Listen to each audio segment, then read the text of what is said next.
Okay, so this is part 2 of complex numbers, and we got to this point and we said we couldn't subtract them. So what do we have to do now? We have to break down the radicals.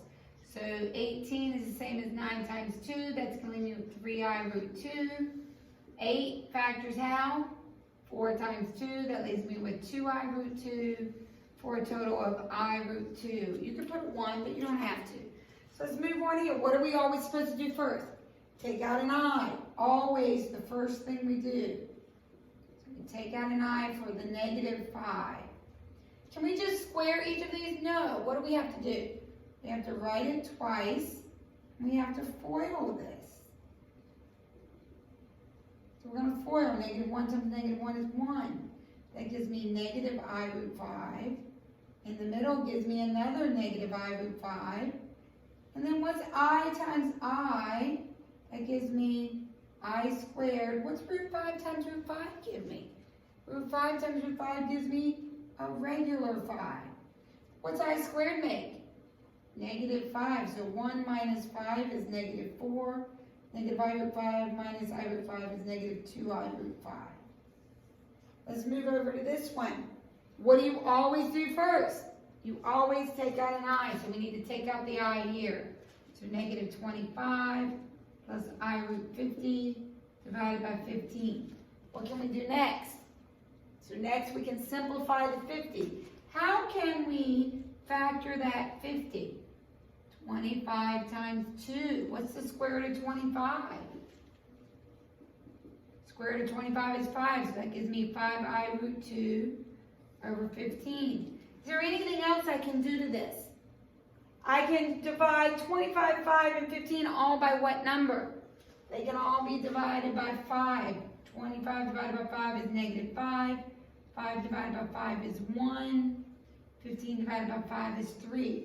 You can only reduce it if all 3 numbers are divisible by the same thing. We go to the last 2 examples. The first one wants us to solve using the quadratic formula. So we have to remember this from chapter P. Who remembers the quadratic formula? Let's see who remembers. X equals. See if you can say it. Negative b plus or minus. Say it with me. The square root of. What's next? B squared minus 4ac. What's it all over? 2a. So you have to have that memorized. Just because we left chapter P doesn't mean you don't have to still know that. This is a formula you learned multiple years. At this point in math, they assume you just have it memorized. So we're going to use our quadratic formula. What's b in this problem? It's the negative 2. So a negative 2, what's that make? Positive 2. Plus or minus, what's b squared? 4 minus 4, what's a? 3, what's c? 4 all over 2 times, what's a? 3. So we're going to simplify. That gives me 4 minus 4 times 3 is 12, times 4 is 48, over 6. 4 minus 48 is negative 44. What do we do about the negative? We take out an I. So 2 plus or minus I root 44 over 6. Can we break down the 44? Yes, how does it break down? 4 times 11. What's the square root of 4? 2. So we have 2i root 11 over 6. Can this be reduced? Yes. What can 2, 2, and 6 all be divided by? They can all be divided by 2. What's 2 divided by 2? 1. What's 2i divided by 2? I root 11. What's 6 divided by 2? 3.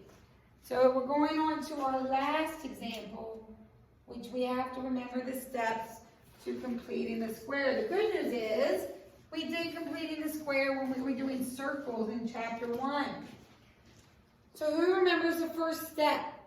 We have to move the constant to the other side. So we've got to move 2 to the other side. So x squared minus 2x, leave some space, equals negative 2. Then what do? We have to do b divided by 2 squared. Well, what's b in this problem? -2. So -2 divided by 2 squared. -2 divided by 2 is -1. -1 squared is 1. What do I do with the 1? I add it to both sides. The left side should factor. How does it factor? X minus 1 squared equals -1. Now, when we got to this point with the circles, we didn't do anymore. But what did we do when we were solving for x? What would be our next step? We would have to take the square root of both sides. So x minus 1 equals, how many answers do you get when you take the square root? 2. You get the positive and the negative. What did we learn today in class the square root of -1 is? Go look at the beginning of your notes. The square root of -1 is I. So we got plus or minus I. Last step, we add the 1. X equals 1 plus or minus I. What you're going to learn in section 2 next week is that x squareds always make what graph? They always make a parabola. This is a parabola that opens up. Because the solutions are imaginary, that means we're going to have a parabola that never crosses the x-axis. If the solutions are imaginary, it means there will be no x-intercepts on your graph. It will never cross the x-axis.